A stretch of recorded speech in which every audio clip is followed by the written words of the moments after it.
What's good, YouTube? Mike here again. Today I'm going to show you how to clay a motor. Specifically, I'm going to show you how to clay a K-series motor. It's really difficult for the fact that it has VTEC and also has a VTC, which is a variable cam. I'm going to show you how to do that right now. Alright guys, we have the rocker assembly here out of the K-series head. What I'm going to do is I'm going to take the center pin. This is the VTEC lobe rocker. I'll take the center pin out, as well as I'm going to take the other pin on the other side out. This one's a little tricky to get out. So you're going to take a magnet, any sort of magnet, and you're going to attach it to it, and then it should slide the center pin out. Okay. Now, why you want to lock it to VTEC is that part of the camshaft is the highest lift on the cam. So that's the one you want to make the imprint of on your clay. So I take the center pin, this is the center pin of the VTEC lobe, and I insert that first into the rocker. And now I take the other pin and have it as a follower. Now what this is going to do is it's going to lock the rockers to the VTEC lobe. So it can, you can use it, you can take an imprint of the VTEC cam to make sure there's not going to be any valve and piston contact. Okay, so that's the intake side is locked, and now the exhaust side is locked. So they're both locked, they're both ready to go. Our next step is what you're going to need modeling clay. Any modeling clay will do. You can get it at any Michaels or a little, any type of store that sells anything like this. I got, pink, just for you Pink Widow fans, for the sheer entertainment value. Cut a little piece off, and you're going to roll it into a ball, and then you're going to flatten it out like a pancake. And with this little pancake, you're going to need one for the intake and exhaust side, and this pancake is going to go on the valve relief on top of the piston. The little moon cuts on top of the piston, this is what you're going to need to insert the clay into on either side of the intake and exhaust side. You're going to put it right there on top. You don't need to smash it down or anything like that. You're trying to get also the motor into top dead center, and you're going to spray a little bit of WD-40 so it doesn't stick to your valve. As you can see right here, I have 4 head studs on the piston that I'm working with right here. You don't really need to install every single one of your head studs or head bolts. You just need to do it on the cylinder that you're working with, okay? I'm tightening the head down. I'm not torquing this head down with this gun at all. I'm finishing it off with a hand ratchet, and it's just gonna be snug. You're gonna put, maybe 10, 20 foot-pounds of torque on it, nothing crazy. You don't wanna, smash the head gasket or anything like that. You want to put the rocker assembly back on with the locked VTEC. This stuff gets stuck sometimes. It's a little tricky to install, so it's nice to have a friend, because sometimes the rockers get caught up within the valve springs and retainers. It doesn't want to sit flat because it has dowel pins to guide it. So you want to tap down the rocker assembly and get everything aligned correctly. For your next step is to install your camshafts. I'm installing the camshafts. These are Skunk 2s, Ultra 3s. This is a step that I forgot to include, but I'll leave a link down below. As you can see, the intake cam gear, the cover on the VTC cam gear is removed.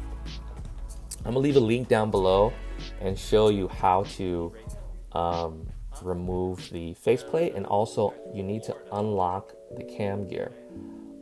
There's holes on the cam shaft, and you're supposed to spray compressed air into it in order to unlock the cam gear. Your next step is to install all the timing components, timing chain, timing guides, also the chain tensioner. Now I want to explain something to you about this procedure. It's different dealing with different types of motors, depending if you're going to go all motor and depending if you're going to go turbo. This is a turbo engine. you're more than likely not to advance the VTC more than 30 degrees on a turbo motor when you're tuning. When you're doing all motor, the more VTC degrees on the VTC, the better. So if you can turn the cam, the VTC 50 degrees, you're more than likely to get more power towards the mid-range, 6,000 to 7,000 RPM. Now, it's not physically possible if you have a super high lift cam. So this is the reason why you need to clay your motor in the first place, and you do it in steps. I know Track Tough sells VTC limiter, and what that does is he sells you these pins that basically give you it limits the VTC to 40 degrees or 30 degrees or 35 degrees. For me and the cams that I'm using, I'm only limiting the VTC cam gear to 30 degrees in order to make sure that that's the kind of the max that I'm running, and I decided to limit the cam gear to that.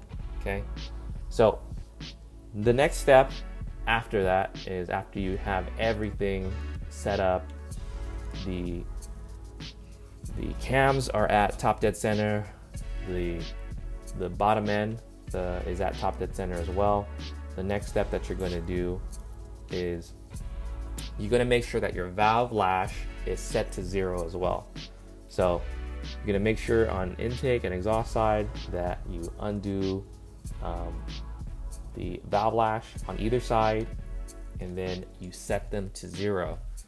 I used the feeler gauge, the thinnest feeler gauge possible, and I made sure that I could not insert it between there. And this is the final assembly before I pull the pin on the tensioner, just so you guys can see the cams are set. You guys can see my pins that are limiting the cam gear, as you guys can see there. It's set to 30 degrees. And now you're ready to pull the pin on the tensioner. Once you pull the pin on the tensioner, you're now going to crank over the engine. You want to go slow. You don't want to go, you don't want to torque it in over fast, because if you do have piston to valve contact, you will notice it. You'll notice that the motor won't crank over as smooth as it did. You also want to remove your spark plugs if you have them, because it'll be a lot harder to crank over. So you want to go ahead and go slow, and you want to do a full rotation of the engine. And after you do a full rotation of the engine, you're going to disassemble everything and remove the cylinder head. After you remove the cylinder head, you're going to check on the clay. Now, with the clay, usually people, take a razor blade and they cut it on top of the piston. My piston is coated. I don't want to do that, so it's easy. I removed the clay. It didn't really stick at all.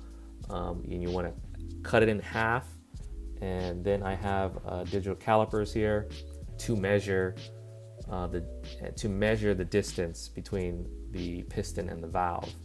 So what you want to do is, after you cut the clay, you want to measure it with the digital caliper, and then you want to take measurements of the clay imprint to see how much space you have between the valve and the piston. This is the distance I have. It's 1.7 millimeters with 30 degrees of VTC. If you have an all motor and you want to try 40 degrees, you're going to do this process all over again, and you're going to lock the VTC cam gear to 40 degrees, and you do this all over again, and you're going to write it down, the measurements that you have between.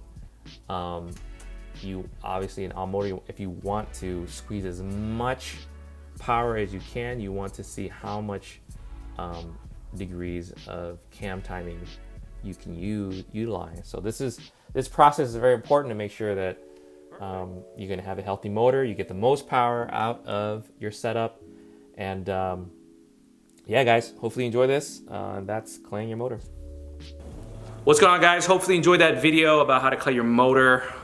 For more videos regarding DIYs, racing, and anything fun, please like and please subscribe. It really helps the channel. Until next time, guys, peace.